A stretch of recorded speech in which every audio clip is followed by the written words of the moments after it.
Hello everyone, मेरा नाम है अनुपम त्रिपाठी और आप देख रहे हैं मेरा यूट्यूब चैनल।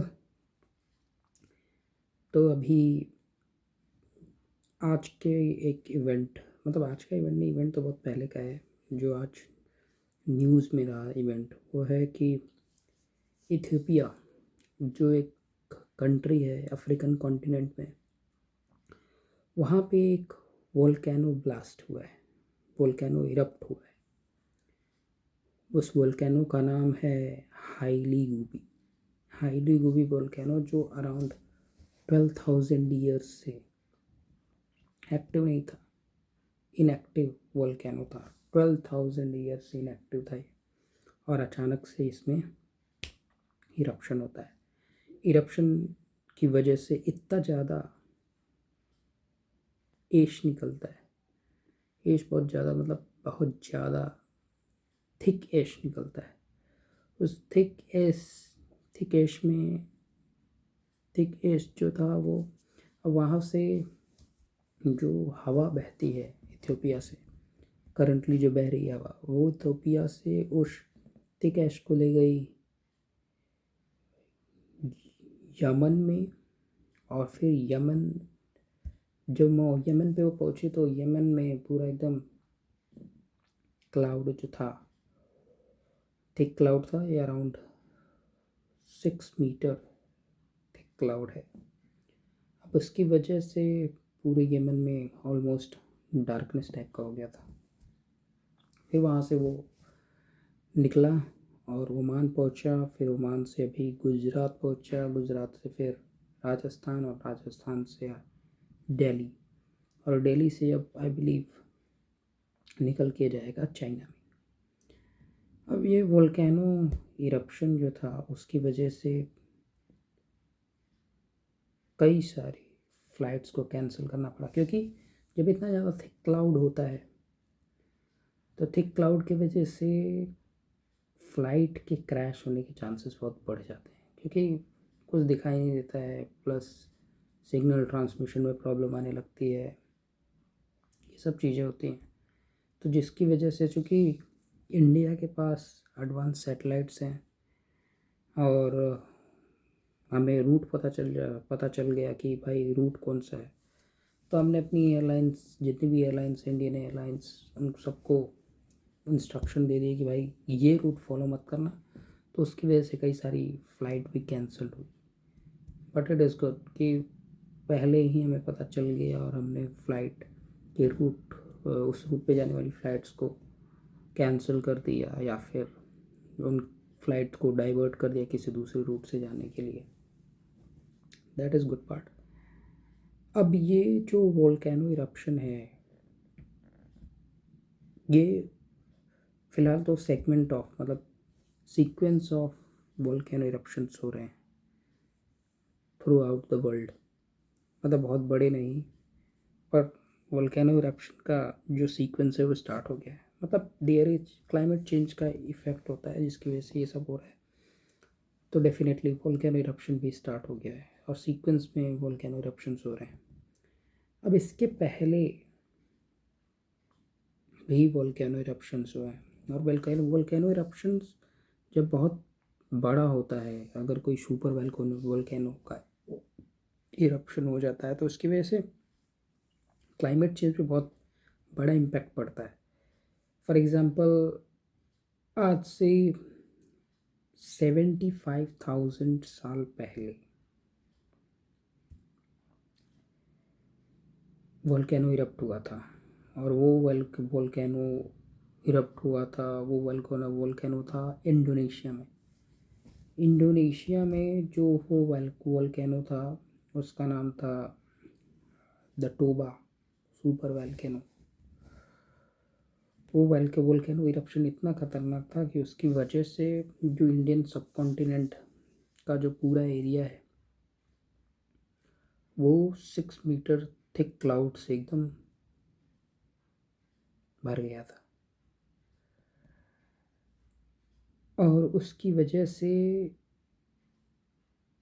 इतनी टाइम तक सनलाइट नहीं आई, इतने टाइम तक सनलाइट नहीं आई कि जिसकी वजह से ह्यूमन एक्सटिंक्शन की कगार पे आ गए थे और कई कई लोग मरने भी लगे थे। और उसी टाइम फिर ह्यूमन ने ये डेवलप किया कि भाई इस कंडीशंस में हम कैसे कम फूड में, क्योंकि जब वोल्केनो इरप्शन होगा सनलाइट दिखेगी नहीं, तो सनलाइट की वजह से पौधे मरना स्टार्ट हो जाएंगे। बिकॉज पौधों को तो भाई खाना बनाने के लिए सनलाइट की ज़रूरत पड़ती है, फोटोसिंथेसिस दैट्स बेसिक। पौधे मरना स्टार्ट होंगे, फसल नहीं उगेगी, तो फिर एनिमल्स पे इम्पैक्ट आएगा, ह्यूमंस पे इम्पैक्ट आएगा। तो और ये वाला वोल्केनो जो है वो उतना थिक नहीं है। This one is not 6 metre thick. जो अभी जो अभी इथोपिया में है, ब्लास्ट हुआ है हाई ल्यूबी करके।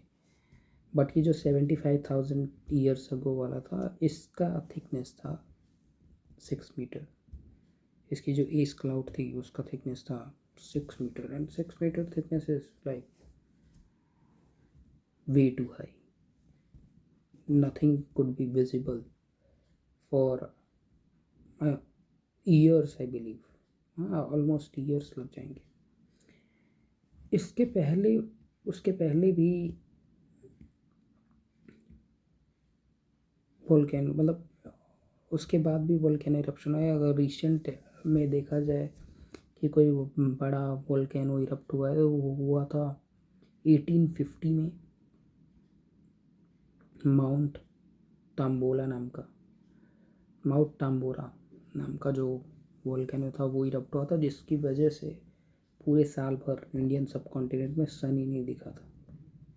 एक साल तक इतना ज़्यादा ईस्ट क्लाउड हुआ था कि एक साल तक कुछ सन ही नहीं दिखा था।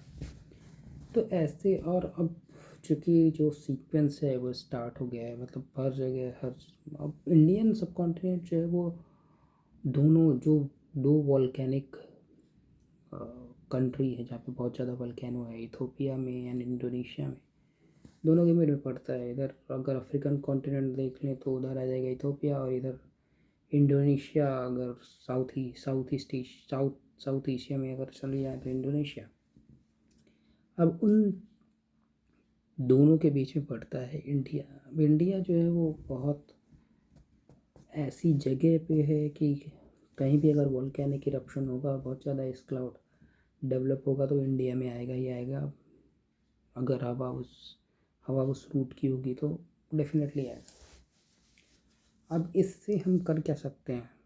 वोल्केनो इरप्शंस तो स्टार्ट हो गए, हम क्या कर सकते हैं कि हम धीरे धीरे गवर्नमेंट को क्या करना चाहिए कि वोल्केनो इरप्शंस से हम कैसे टैकल करेंगे। इस टाइप की अगर मान लो कुछ सुपर वोल्केनो टाइप का सिचुएशन आ गया, जो मतलब बहुत पुराना वोल्केनो हो गया और इसकी थिकनेस काफ़ी ज़्यादा हो गई, तो उस सिचुएशन को कैसे टैकल करना है इसके बारे में सोचना चाहिए और सोचना पड़ेगा।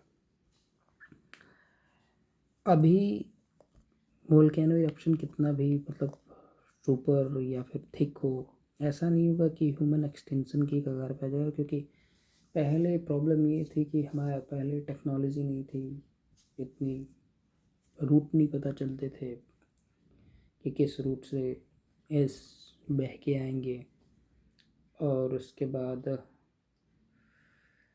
फिर ट्रांसपोर्टेशन नहीं था कि अगर मान लो जिस एरिया में वोल्केनिक इरप्शन की वजह से एस क्लाउड बन रहे हैं, उस एरिया में ट्रांसपोर्टेशन करके फूड पहुंचाया जा सके। तो ये सब चीज़ें पहले कॉम्प्लिकेटेड थी, अभी तो मतलब हम काफ़ी एडवांस हैं, काफ़ी एडवांस हो गया है everything in any country. And if you are talking about India तो वी आर वेरी एडवांस्ड। हमारे पास ट्रांसपोर्टेशन हर जगह, कनेक्टिविटी है, बहुत सारा ट्रांसपोर्टेशन है। और इंडिया में सिर्फ एक जगह ही नहीं, मतलब फार्मर्स किसी एक पर्टिकुलर एरिया में फार्मिंग नहीं होती, through out the country farming होती है। तो जो फूड का चैलेंज है वो तो नहीं होगा, बट यस, क्लाइमेट चेंज हो सकता है, ड्रास्टिक इम्पैक्ट आ सकता है। तो इन सबको टैकल करने के लिए आगे गवर्नमेंट को सोचना पड़ेगा, सोचना चाहिए।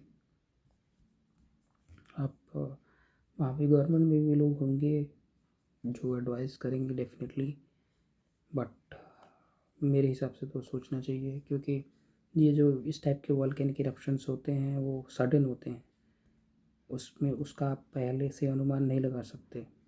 जो एक्टिव वॉल्केनोस होते हैं वो इतने ज़्यादा वहाँ से एसेस नहीं निकलते, क्योंकि वो एक्टिव होते हैं, वो हमेशा थोड़ा थोड़ा थोड़ा थोड़ा निकलता रहता है। बट ये जो इनएक्टिव होते हैं, जो अचानक से इरप्ट होते हैं 12,000 साल बाद, 10,000 साल बाद, 20,000 साल बाद, this kind of eruptions are dangerous क्योंकि काफ़ी टाइम से एसेस फॉर्म हो रही होती हैं, वॉल्केनो अंदर से जल रहा होता है, फिर अचानक से ब्लास्ट होता है तो सब कुछ बाहर आता है अचानक से इरप्शन की वजह से। तो दैट इज़ समथिंग डेंजरस।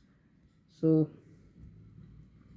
फ़िलहाल तो यही डेवलपमेंट है। अभी ये यहाँ से एस क्लाउड निकलेगा, जाएगा चाइना में, फिर चाइना से जाएगा जापान, और फिर सुमन देखो कहाँ तक जाता है। So that is the news.